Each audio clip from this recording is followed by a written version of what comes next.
घर की क्लीनिंग मुश्किल हो या आसान, अगर हम एक प्रॉपर प्लानिंग के साथ चलेंगे और प्रॉपर एक प्लान बनाकर चलेंगे तो ये रूटीन और क्लीनिंग किसी भी किस्म की हो, चाहे छोटी हो या बड़ी हो, हमें बिल्कुल भी हेक्टिक नहीं लगेगी। घर हो या किचन, दोनों को क्लीन करने के लिए आपके पास एक प्लान होना चाहिए कि कौन सी चीज़ें आज आपको क्लीन करनी है, घर या किचन का कौन सा एरिया क्लीन करना है। अगर एक प्रॉपर प्लानिंग से चलेंगे तो आपके लिए बहुत ही ज़्यादा आसानी होगी और घर को ऑर्गेनाइज करना भी आपके लिए बहुत ही ज़्यादा आसान हो जाएगा। तो चलिए स्टार्ट करते हैं आज की इस वीडियो को। Welcome back to my channel Mishi daily routine. तो मेरे पास ना इस तरीके का डिस्पोजेबल कंटेनर कब से पड़ा हुआ था और मैं इसका एक ऑर्गेनाइज़र बनाना चाह रही थी। आज मुझे टाइम मिल ही गया कि क्यों ना इस डिस्पोजेबल बॉक्स का एक ज़बरदस्त सा ऑर्गेनाइज़र बनाया जाए। तो यहाँ पे मैंने एक छुरी ले ली है और साथ मैंने ले लिया है लाइटर। तो बस जो छुरी की जो टिप है ना, इसको अच्छे से गर्म करना है और जो डिस्पोजेबल बॉक्स का जो नीचे वाला पार्ट होता है वहाँ पे मुझे 3 होल्स क्रिएट करने हैं। अच्छा, ये जो होल्स मैं यहाँ पे क्रिएट करूँगी ना, ये थोड़े बड़े साइज़ के हमें क्रिएट करने हैं। आप चाहें तो अपने डिस्पोजेबल कंटेनर की लेंथ के अकॉर्डिंग 4 से या 5 भी होल्स इसके अंदर क्रिएट कर सकते हैं। तो ये देखिए, बिल्कुल इस तरीके से बड़े साइज़ के जो होल्स हैं वो हमें कट कर लेने हैं। वैसे भी अमूमन हम इन चीज़ों को डिस्कार्ड कर देते हैं, लेकिन अगर हम इनको यूज़ करना चाहें तो बड़े ज़बरदस्त से ऑर्गेनाइज़र हम इनसे बना के तैयार कर सकते हैं। तो यहाँ पे देखिए 3 जो होल्स हैं वो मैंने क्रिएट कर लिए हैं। अब ये बड़ा ही ज़बरदस्त सा ऑर्गेनाइज़र बन के तैयार होगा।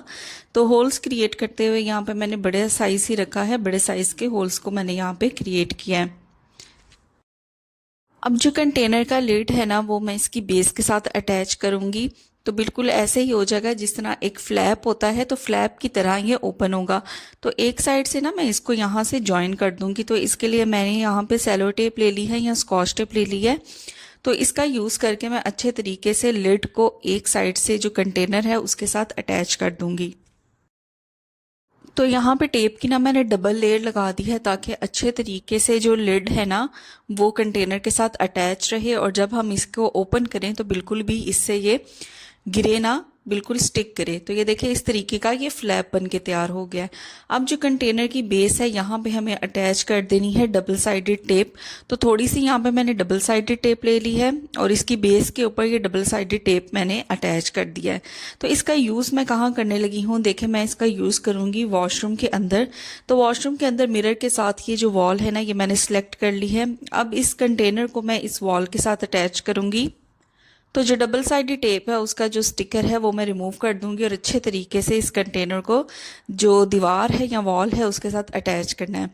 तो एक दफ़ा इसका जो लिड है या फ्लैप है ना उसको ओपन करके दीवार के साथ प्रेस करेंगे तो अच्छे तरीके से कंटेनर अटैच हो जाएगा। अच्छा, अटैच करते हुए ना इस चीज़ का मैंने ख्याल रखा है कि जो होल्स वाला जो पार्ट है ना वो नीचे आपने रखना है इस तरीके से।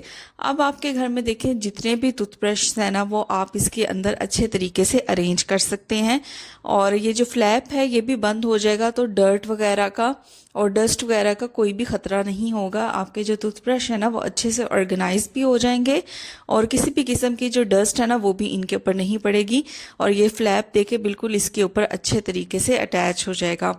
तो इस तरीके से जितने भी आपके घर में टूथब्रश हैं उनके लिए आप 4 से 5 टूथब्रश के लिए ये ऑर्गेनाइज़र अच्छे तरीके से क्रिएट कर सकते हैं। तो इस तरीके से वेस्ट चीज़ों को फेंकने के बजाय उनको किसी ना किसी काम हम ज़रूर ला सकते हैं।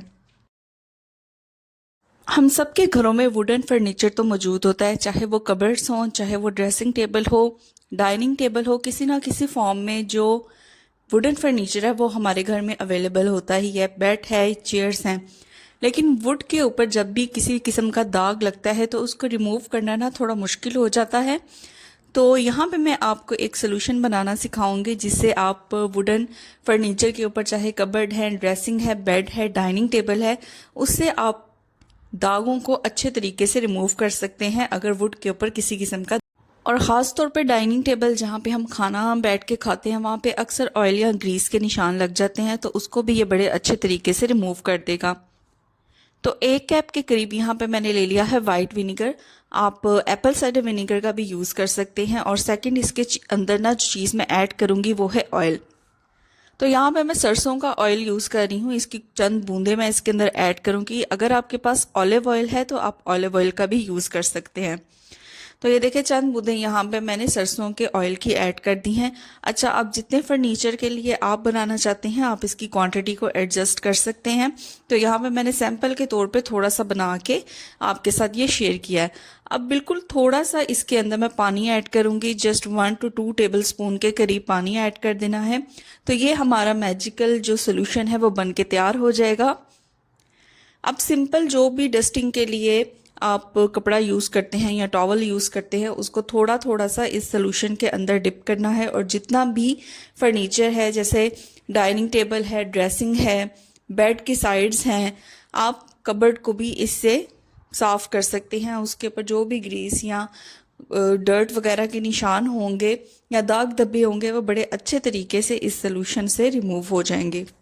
ये सोफे के साथ जो पड़ा हुआ है ना ये छोटा सा ड्रेसिंग, इसके ऊपर मैं अक्सर अपना लैपटॉप रख के काम करती हूँ, तो साथ ही चाय वगैरह रखती हूँ, तो इसके ऊपर ना काफ़ी ज़्यादा निशान पड़े हुए थे, तो इस सोल्यूशन से वो भी सारे रिमूव हो गए हैं। तो बड़ा ही मैजिकल सा सोल्यूशन है और फर्नीचर के ऊपर लगे हुए दाग धब्बों के लिए तो बहुत ही ज़्यादा बेनिफिशियल है। हमारा मैक्सिमम डे जो है वो किचन में गुजरता है, और किचन में भी बर्तन धोने में ज़्यादा टाइम हमारा लगता है, और बर्तन धोते हुए हम इस चीज़ का ख्याल करना भूल जाते हैं कि जब भी हम बर्तनों को वॉश करते हैं या सिंक एरिया को वॉश करते हैं तो बिल्कुल उसके जो नीचे वाली फ्लोर होती है ना उसके ऊपर बहुत ज़्यादा पानी गिरता है, जिसकी वजह से जो पूरा फ्लोर है वो गंदा होना शुरू हो जाता है। और अगर आपका जो फ्लोर है किचन का वो वाइट है या क्रीम कलर की टाइल्स हैं तो उनके ऊपर जो निशान है ना इवन पानी के वो भी बहुत वाज़िया नज़र आते हैं। तो इसलिए कोशिश करनी चाहिए कि जब भी आप किचन में बर्तन वगैरह धोएं तो इस तरीके का जो फ्लोर मैट होता है ना वो ज़रूर रखा करें। तो अमूमन आपको तो वैसे भी रखना चाहिए, लेकिन अगर आप मुस्तकिल तौर पे नहीं रखना चाहते, लेकिन जब आप बर्तनों को वॉश करें या सिंक एरिया को वॉश करें तब नीचे ज़रूर ये फ्लोर मैट रखा करें, ताकि जो भी पानी गिरे इसके ऊपर गिरे और जो फ्लोर है ना वो डर्टी ना हो। नहीं तो जो वाइट कलर के फ्लोर होते हैं या क्रीम कलर के फ्लोर होते हैं ना उनके ऊपर पानी भी गिरे तो बहुत ज़्यादा गंदा और मैला लगना स्टार्ट हो जाता है। तो इस तरह क्लीनिंग करते हुए ज़रूर फ्लोर मैट रखा करें। और जब भी आप अपने सिंक एरिया को भी क्लीन करें ना तो इसको किसी ना किसी आप क्लीनर से, होममेड क्लीनर से आप ज़रूर इसको वाइप आउट किया करें, क्लीन किया करें, क्योंकि ये भी हमारे किचन का एक पार्ट होता है जिसको अक्सर हम निगलेक्ट कर लेते हैं। कटिंग या चॉपिंग करने के लिए हम किचन में कटिंग बोर्ड का यूज़ करते हैं, और डिफरेंट साइजेस के ये कटिंग बोर्ड्स होते हैं जिनका हम कुकिंग करते हुए इस्तेमाल करते हैं। वेजिटेबल्स को काटने के लिए या चिकन को काटने के लिए हम कटिंग बोर्ड्स का यूज़ करते हैं। लेकिन अगर आपके भी कटिंग बोर्ड्स वुडन के हैं ना तो इनके साथ ये मसला आता है कि क्लीन तो अच्छे से हो जाते हैं, लेकिन वक्त के साथ साथ इनके अंदर ना एक स्मेल से पेनिट्रेट होना स्टार्ट हो जाती है। क्योंकि ये वुडन होते हैं तो ये स्मेल को अपने अंदर जज़ब करने की बड़ी सलाहियत रखते हैं, और पोरस होने की वजह से ना जर्म्स भी इसके ऊपर अकोमुलेट हो जाते हैं। तो सिंपल मैं कटिंग बोर्ड्स को ना वीक में या मंथ में एक दफ़ा इस तरीके से क्लीन कर लेती हूँ। थोड़ा सा मैं इसके ऊपर नमक ऐड कर देती हूँ और थोड़ा सा इसके ऊपर मैं ऐड कर दूंगी बेकिंग सोडा, और एक लेमन मैंने काट के रख लिया है। तो बस लेमन से ना हमने ये नमक को और बेकिंग सोडा को अच्छे तरीके से जो चॉपिंग बोर्ड है या कटिंग बोर्ड है उसके ऊपर हमने रब करना है। लेमन के अंदर भी ये प्रॉपर्टीज़ होती हैं कि वो एक तो आपका जो कटिंग बोर्ड है ना उससे स्मेल को ख़त्म कर देगा, बड़ी अच्छी सी इसको फ्रेगनेंस देगा, और जो बेकिंग सोडा है और जो नमक है वो जर्म्स को किल करने में बहुत ही अच्छी प्रॉपर्टीज़ रखते हैं। तो ये तीनों चीज़ें जो है ना वो बिल्कुल आप समझिए कि मैजिक की तरह काम करेंगी कटिंग बोर्ड के ऊपर। तो ये दोनों साइड्स पे कटिंग बोर्ड की ना मैं अच्छे तरीके से इस सारे सोल्यूशन को या इस सारे जो मिक्सचर को ना अच्छे तरीके से रब करूँगी। इवन जो कटिंग बोर्ड की जो साइड्स होती हैं ना उनको हम कटिंग बोर्ड की क्लीनिंग करते हुए ना अक्सर निगलेक्ट कर देते हैं, तो वहाँ पे भी अच्छे तरीके से मैं लेमन को रब कर दूंगी ताकि इसकी जो साइड्स हैं वो भी नीट एंड क्लीन हो जाएं। तो बस ये तीनों चीज़ें जो हैं वो मैजिक की तरह काम करेंगी। आप भी मंथ में एक दफ़ा तो ज़रूर अपने सारे जो कटिंग बोर्ड्स हैं उनको इस तरीके से ज़रूर क्लीन किया करें। तो सिंपल अब इसको मैं टैप वाटर से अच्छे तरीके से वॉश कर लूँगी। हमने इसके ऊपर लेमन लगाया है तो आप चाहें तो इसके ऊपर आपको जो डिश वॉश लिक्विड है ना उससे वॉश करने की ज़रूरत नहीं, जस्ट आप इसे जो टैप वाटर है ना उससे अच्छे तरीके से क्लीन कर दें और फिर इसको जो रैक है, ड्राइंग रैक, डिश रैक, उसके अंदर रख दें ताकि अच्छे तरीके से इसका जो पानी है वो इवेपोरेट हो जाए और ये कम्प्लीटली ड्राई हो जाए। किचन की सफाई करते हुए अक्सर जो डिश रैक होता है ना उसको हम निगलेक्ट कर देते हैं और उसकी क्लीनिंग की तरफ हमारा जो ध्यान है ना वो बहुत ही कम जाता है। तो आपने देखा होगा कि आजकल जो डिश रैक आ रहे हैं उसके नीचे इस तरीके की ट्रे होती है जहाँ पे जो पानी है वो अकुमुलेट होता रहता है, इकट्ठा होता रहता है जो भी डिशेस हम ड्राई कर। तो यहाँ पे मैंने जो ट्रे है ना उसको काफ़ी दिनों से क्लीन नहीं किया था, जस्ट वीडियो बनाने के पर्पज़ से।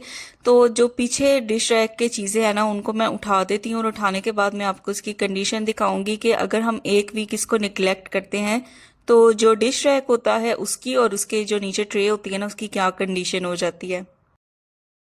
तो ट्रे पे ना काफ़ी ज़्यादा पानी इकट्ठा हुआ था और इसकी वजह से क्या होगा कि यहाँ पे मच्छर आएंगे, जरासीम पैदा होंगे। तो अल्टीमेटली हम अपने बर्तनों को ड्राई तो कर रहे हैं लेकिन उसकी वजह से हम जो ट्रे के अंदर पानी इकट्ठा होता रह रहा है उसको हम अगर रेगुलर बेसिस पे डिस्कार्ड नहीं करेंगे और ट्रे को क्लीन नहीं करेंगे तो पानी इकट्ठा होता जाएगा जिसकी वजह से मच्छर और दूसरे जो जरासीम है वो भी पैदा होते जाएंगे। तो इसको अक्सर हम निगलेक्ट कर देते हैं कि इसको भी हमें क्लीन करना चाहिए। देखें, हमारी प्रायोरिटी यही होनी चाहिए कि हमारी जो फैमिली है उसकी जो हेल्थ है वो नंबर 1 पे है। तो यहाँ पे देखिए ट्रे को ना मैं अच्छे तरीके से क्लीन कर लूँगी ताकि इसके ऊपर जो भी पानी के दाग थे या पानी इकट्ठा हुआ था वो सारे का सारा यहाँ से नीट एंड क्लीन हो जाए। तो अक्सर हम इसको ना इग्नोर कर देते हैं, हमारा इसकी तरफ ध्यान नहीं जाता कि हमने इसका जो पानी था जो ट्रे के अंदर इकट्ठा हो चुका है उसको भी रेगुलर बेसिस पे डिस्कार्ड करना है।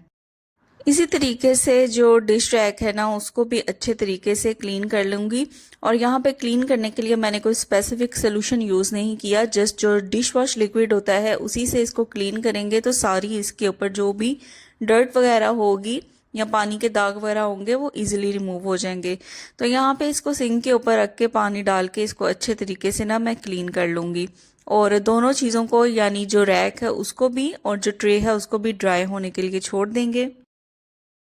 इन सब के बीच में जो डिश रैक के पीछे वाली वॉल होती है ना वो भी निगलेक्ट होती रहती है, वहाँ पे भी जो डर्ट है या ग्रीस है वो अकुमुलेट होती रहती है। तो इसको भी अच्छे तरीके से मैं क्लीन कर लूँगी ताकि ये पूरे का पूरा एरिया जो है वो नीट एंड क्लीन हो जाए। और इसी तरीके से जो शेल्फ है यानी जो काउंटर टॉप है जहाँ पे डिश रैक पड़ा होता है उसको भी अच्छे तरीके से वाइप आउट कर दूंगी। तो इस तरीके से हमारे घर के कुछ ऐसे कॉर्नर्स भी होते हैं जिनको हम अक्सर निगलेक्ट कर देते हैं या कुछ ऐसी चीज़ें होती हैं उनकी भी हम लिस्ट ज़रूर बनाया करें ताकि हर चीज़ को प्रॉपर क्लीनिंग रूटीन ज़रूर मिले।